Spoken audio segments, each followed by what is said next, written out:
Contemplar l'Evangeli d'avui. Dia litúrgic, desè diumenge de durant l'any. Text de l'Evangeli segons Sant Marc. En aquell temps, Jesús va entrar a casa amb els deixebles i tornà a reunir-s'hi tanta gent que no els quedava temps ni de menjar. Quan els seus familiars sentiren dir el que passava, hi anaren per endur-se'l perquè deien: «Ha perdut el seny». Els mestres de la llei que havien baixat de Jerusalem deien: «Està posseït per Belzebul». I encara: «Aquest treu els dimonis pel poder dels prínceps dels dimonis». Llavors, Jesús els va cridar i els parlava valent-se de paràboles. Com pot ser que Satanàs tregui fora Satanàs?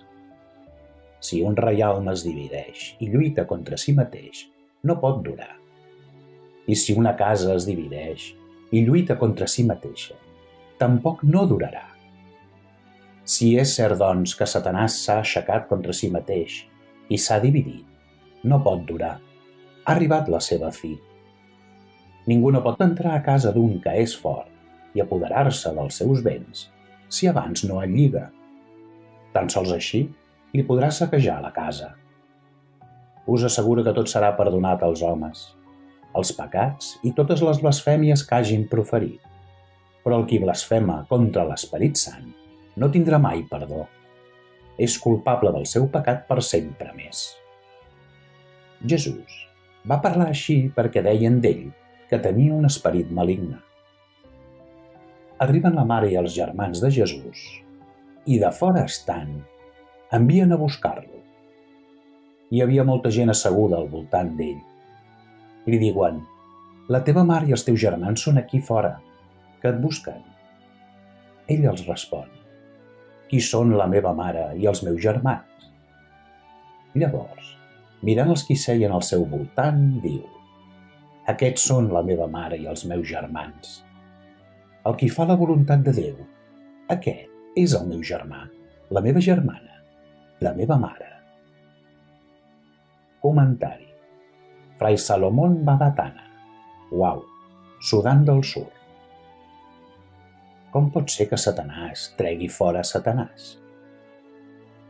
Avui, l'Evangeli ens convida a contrastar dos enemics irreconciliables: Jesús i l'esperit del mal. L'Evangeli afirma: els mestres de la llei que havien baixat de Jerusalem deien: «Està posseït per Belzebul». Aquest verset ens ajuda a comprendre el neguit dels membres de la família de Jesús, que anaren per emportar-se a la casa. Efectivament, tal com podem comprovar, Jesús no fou acusat per haver trencat amb la llei o amb els costums, o haver faltat el repòs del dissabte, ni tampoc se'l denuncia per blasfemar. Ell és acusat d'estar posseït pel príncep dels dimonis. Tinguem present que aquesta és una de les primeres acusacions dirigides a Jesús, abans que l'acusessin de trencar amb la llei jueva. Però el fet interessant és la resposta que Jesús els donà. Com pot ser que Satanàs tregui fora Satanàs? Si un reialme es divideix i lluita contra si mateix, no pot durar. Ningú no pot entrar a casa d'un que és fort i apoderar-se dels seus béns si abans no el lliga. Això mostra que Jesús rebutja completament la idea que ell estigui treballant per a Satanàs. Per això ell començà a exposar la paràbola de la casa de l'home fort. D'una o altra manera, aquesta imatge sembla fitar directament la missió de Jesucrist. I aquesta missió mostra el regne de Déu lligant l'home fort, Satanàs, a través de la salvació realitzada per Jesús. En efecte, l'expulsió dels esperits malignes ens demostra que ell és més fort que Satanàs. El papa Francesc, en una audiència general, afirmà: «Al nostre voltant n'hi ha prou amb obrir un diari i veiem que la presència del mal existeix, que el diable actua. Però voldria dir en veu alta: Déu és més fort. Vosaltres creieu això, que Déu és més fort?»